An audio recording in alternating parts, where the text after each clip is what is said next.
बिस्मिल्लाहिर्रहमानिर्रहीम। अस्सलाम वालेकुम दोस्तों, कैसे हैं आप सब? मैं हूं जंसारी और आप देख रहे हैं जंसारी फूड सीक्रेट्स। कद्दे आपके खानों में, आपके रिस्क में, आपके जायकों में। आज आपको बताऊंगा कि पिशावरी चपली कबाब होते क्या है, इनमें ये क्रंच, ये खूबसूरती आती कैसे है। मैं आपको गारंटी देता हूं, ये जब आपने बना लिए तो जितने भी आपके मशहूर पिशावरी चपली कबाब वाले हैं वो देखकर हैरान हो जाएंगे और वो आपसे सीखने आ जाएंगे कि आपने ये इतने शानदार क्रिस्पी और इतने खूबसूरत कबाब बनाए कैसे। मैं आपको डिटेल के साथ बताऊंगा आपके कबाब टूटते क्यों हैं, आपके कबाब सुकड़ क्यों जाते हैं, उनमें से टेस्ट, खुशबू, फ्लेवर क्यों नहीं आता। एक एक चीज़ मैं डिटेल से के साथ बताऊंगा इंशाल्लाह। आज के बाद आपको किसी और रेसिपी को देखने की जरूरत नहीं पड़ेगी। सबसे पहले बिस्मिल्लाह। प्याज आपने ग्रेट कर रहे हैं तो ग्रेट कर सकते हैं, ये बारीक में नहीं मोटे वाले में ग्रेट करते हैं, लेकिन ये बहुत मुश्किल होता है इस तरह से ग्रेट करना। बेहतर ये है कि आप इसको पहले इस तरह से 4 पीसेस में कट कर लें। अब प्याज बहुत ज़रूरी होता है पिशावरी कबाब में, ये कबाब को एक सॉफ्टनेस और एक जूसी टेक्सचर देता है। सो ये आपने ज़रूर ऐड करना है। आपने ये नहीं समझना कि ये उसकी क्वांटिटी बढ़ाने के लिए, लेकिन ये उसके टेस्ट को बढ़ाते हैं और साथ ही उसमें एक जूसी टेक्सचर लेके आते हैं। तो यहाँ पे हमने 4 से 5 बल्कि 6 छोटे साइज़ के प्याज लेने हैं और कीमा हमारे पास सिर्फ 3 पाव है, ठीक है। 3 पाव गोश्त के लिए ये हम जो है लेके आए हैं आपके लिए प्याज। अब इन प्याज को आपने अच्छे से चॉपर के अंदर जो है वो चॉप कर लेना है, या जो भी आपके पास मैनुअल चॉपर है जैसा भी आप उसके साथ कर लें और अच्छी तरह से कर लेना है। फिर आपने इसका जो पानी है वो निकाल लेना है। याद रखिएगा, कबाब जब हम बनाते हैं तो टूटते ही जाते हैं, उसका एक बड़ा रीज़न ये प्याज का पानी होता है, ठीक है। पानी आपने अच्छे से निकाल लेना है। अगर आपके पास मलमल का कपड़ा है तो उससे भी निकल आएगा, इस तरह से ये आपके पास छन्नी है इससे भी निकल आता है। अब अगली चीज़ टमाटर देखें। लोग कहते हैं कि जो कबाब है उनके अंदर टमाटर नहीं जाता, लेकिन पिशावरी चपली कबाब जो होता है उसके अंदर टमाटर जाता है। ये 2 काम करता है। एक तो पहला काम ऑफ कोर्स मैं खूबसूरती का दूंगा, ये बहुत खूबसूरत लगता है। असल जो चीज़ है वो ये कि ये उसको एक जूसी और थोड़ा सा खट्टा सा टेक्सचर देता है जो कि बहुत अच्छा लगता है। लेकिन इसके बीज आपने इस तरह से निकाल देने हैं और उसके बाद मैं आपको कटिंग दिखाऊंगा कि कटिंग किस तरह से करनी है। बहुत आसान है। मैं नॉर्मली ये सीन जो है ऐड नहीं करता अपनी रेसिपी में, लेकिन चूंकि ईद का माहौल है मैंने सोचा लोग अक्सर ये रेसिपी फर्स्ट टाइम बनाएंगे तो उनको पता होना चाहिए कि ये कितना आसान काम है। 1 मिनट के अंदर आप 2 से 3 टमाटर जो है इजीली कट कर सकते हैं और इस तरह से आपने छोटा छोटा इसको कट कर लेना। इसको अगर हमने चॉपर में चॉप किया ना तो ये पानी बन जाएगा और हमें ये पानी नहीं चाहिए, हमें ये इस फॉर्म में दानेदार सी फॉर्म में चाहिए, ठीक है।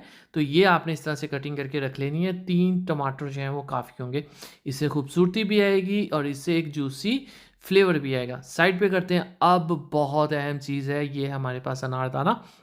अनारदाने से कबाब में क्रंच और टेस्ट तो आता ही आता है, साथ ही साथ इससे एक बहुत ही प्यारा सा क्रंच आता है जो आप मतलब खाते हैं तो कर्च कर्च होता है, बड़ा अच्छा लगता है। पहले आपने प्लेट में डाल के इसको अच्छे से चुन लेना है, यानी कि इसको देख लेना है कि ये सारा साफ़ है। उसके बाद पानी में डालना है और फ़ौरन से आपने इस तरह से हाथ में इसको मलना है। इसकी सारी डर्ट मट्टी जो कि बहुत ज़्यादा होती है निकल आएगी।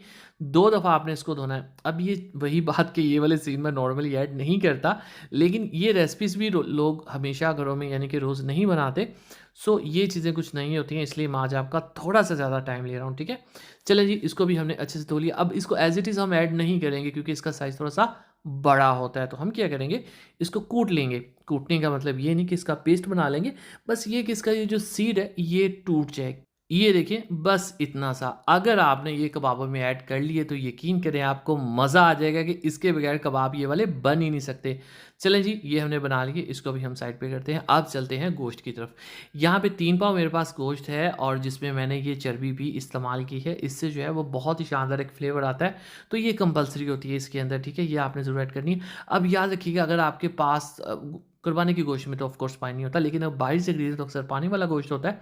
उसका तरीका ये होता है कि इसको आप छन्नी के अंदर गोश्त को डाल के रख दें 2 घंटे या 1 घंटा, इसका पानी एक्स्ट्रा निकल जाता है। मसालों में इसमें 3 मसाले यहाँ पे सिर्फ जाएंगे।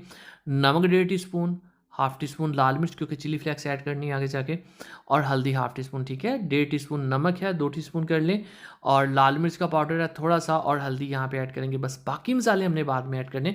लेकिन जो टेक्निक जिस वजह से कबाब टूट जाते हैं वो क्या है, वो अभी आएगी।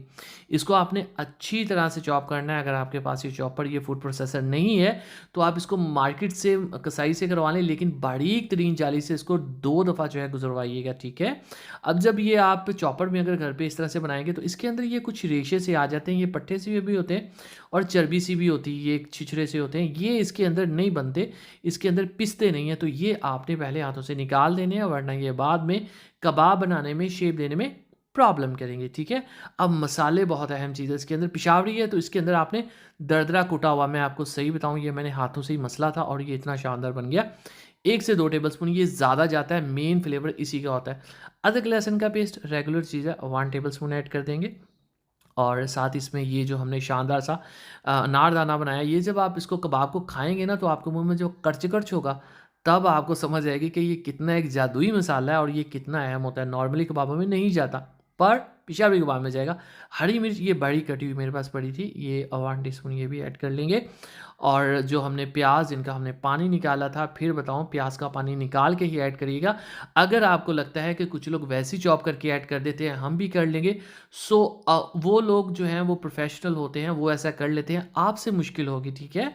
आप ऐसा करिएगा जैसा मैं बता रहा हूँ ताकि आपकी रेसिपी फ़ेल ना हो, आपका दिल ना टूटे। सो आपने यही स्टेप फ़ॉलो करने हैं। ये 1 टीस्पून चिली फ्लेक्स, लाल मिर्च की कसर पूरी करेगी, हाफ़ टीस्पून ज़ीरा ऐड कर देंगे। और यहाँ पे बात आ जाती है बाइंडिंग की, तो बाइंडिंग यानी कि ये कबाब टूटे नहीं। मैं यहाँ पे बेसन, ये देखिए इसका कलर डार्क है, इसको मैंने तवे पे 2 मिनट लो फ्लेम पे भून लिया था। कच्चा आपने ऐड नहीं करना, भूनते कितना है कि थोड़ा-सा कलर चेंज हो और खुशबू आना शुरू हो जाए, तो समझ लें आपका बेसन भून गया। अब यहाँ पे ये क्या है मेरे पास, टमाटर, ये यहाँ पे नहीं डालने आपने, ठीक है? क्यों नहीं डालने? मैं आपको भी बताता हूँ। यहाँ पे एक अदद अंडा भी इसमें जाएगा, कच्चा अंडा मैं ऐड कर रहा हूँ। अक्सर ये कुछ रेस्टोरेंट्स में, कैफ़ेज़ में या ढाबा में, स्ट्रीट फूड में इसका ऑमलेट बना के भी ऐड किया जाता है, लेकिन मुझे लगता है कि ऐसे ज़्यादा अच्छा लगेगा, ठीक है? थोड़ा-सा ये धनिया डाल रहा हूँ। ऐसा कच्चा अंडा ऐड करने से ये भी बाइंडिंग का काम कर देता है, बाइंडिंग एजेंट बन जाता है। अब जो बात आपने सबसे ध्यान में रखनी है वो ये कि इसको आपने मिक्स नहीं करना, इसको आपने मलना है, इसको आपने गूँदना है, इसको आपने बहुत ज़्यादा इसके ऊपर जो है ना मेहनत करनी है। हल्का-सा पहले मिक्स कर लेना, उसके बाद जैसे आटे को गूँथते हैं वैसे करना है। क्यों? ये जो जितना भी चॉपर में गुज़ार लें, गोश्त का एक टुकड़ा बच ही जाता है, चाहे वो छोटे से छोटा हो। हमने उस टुकड़े को भी रेशे में कन्वर्ट कर देना होता है, ठीक है? ये देखिए जैसे मैं इसको अच्छे से कर रहा हूँ, तो ये बिल्कुल रेशे में कन्वर्ट हो चुका है। अब ये कबाब टूटेगा नहीं, जूसी बनेगा और साथ ही साथ ये कबाब जो है शेप बहुत ईज़िली पकड़ लेगा। मैं इसको रोटी की तरह पतला कर दूँगा और ये बिल्कुल भी टूटेगा नहीं, ठीक हो गया? अब देखिए टमाटर अगर मैं पहले ऐड करके मिक्स कर देता ना, तो इसने मतलब पानी भी छोड़ देना था, इसकी शेप भी ख़त्म हो जानी थी, ये नज़र भी नहीं आना था, तो काम ख़राब हो जाना था। तो मैंने खुले हाथ से दिल खोल के उसकी जो है वो काफ़ी उसको मला-मुला है, उसको गूँधा है। अब ये ऐड करके इसको थोड़ा-सा मिक्स कर देंगे, बस ठीक है। अच्छा, अगर आपके पास सैफ़ल जावित्री है ना, तो वो आप ऐड कर दीजिएगा। ऑप्शनल है, ज़रूरत नहीं, लेकिन डाल देंगे तो एक अच्छा ज़्यादा अच्छा काम हो जाएगा, ठीक है? और अब यहाँ पे इसको आपने स्टे ज़रूर देना है, कम से कम 2 घंटे, और अगर अगले दिन बना लें तो सुभान अल्लाह, फ्लेवर्स जो हैं मसालों से निकलते ही तब हैं जब आप इसको स्टे दे लेते हैं फ्रिज के अंदर ढाँप के, ठीक है? तो मैंने इसको 2-3 घंटे का स्टे जो है वो दिए। अब देखिएगा इसको आपने कुछ भी नहीं करना, इसको आप शेप दे लें, सारी शेपें बनेंगी, कोई नहीं टूटेगा। पतले से पतला बना लें, डज़न्ट मैटर, ये बिल्कुल धोखा नहीं देगा। इन केस मान लिया ये धोखा दे रहा है, तो आपने इसके अंदर ब्रेड क्रम्स ऐड कर देने हैं या आप डबल रोटी का चूरा बना के ऐड कर देना है। वो एक एक्स्ट्रा मैं आपको जो है टेक्निक और टिप बता रहा हूँ, ठीक है? वो ऐड कर देना। अब देखिए प्यार के साथ आप इसको ऐड करें, ऑयल नहीं उछलना चाहिए, बहुत ध्यान से मीडियम फ्लेम के ऊपर आपने इनको जो है वो शैलो फ्राई इस तरह से कर लेना है, बहुत ईज़िली हो जाएँगे। पलटना नहीं है, कब तक? जब तक कि आप इसको 1-2 मिनट रखने के बाद चम्मच से हिलाएँगे, ये खुद बताएँगे कि ये नीचे से स्ट्रॉन्ग हो चुके हैं, पक चुके हैं, यानी कि ये इस काबिल हो चुके हैं कि आप इनको ईज़िली पलट सकें। अब पलटना कैसे है? इस तरह से बिल्कुल प्यार के साथ, आपने हीरो बनने की कोशिश नहीं करनी कि इसको हम ऐसे एकदम से पलट देंगे, नहीं, आपने थोड़ी-सी एहतियात करनी है। एक दफ़ा आपको एक्सपीरियंस हो जाएगा, फिर आप इसको ईज़िली जैसे मर्ज़ी पलट सकती हैं, ठीक है? और दूसरी है बात, जब आपने ये पेशावरी कबाब या कोई भी ऑयल का काम इस तरह से करते हो ना, किचन में बच्चे नहीं लेके, अब ये वाली जो लुक आई है, ये वाला जो क्रंच आया है, ये वाला जो आपको एक ऊपर एक कड़कड़ सी नज़र आ रही है, इसको जब बाइट करेंगे तो आपके दिल से इंशाल्लाह निकलेगा सुभान अल्लाह।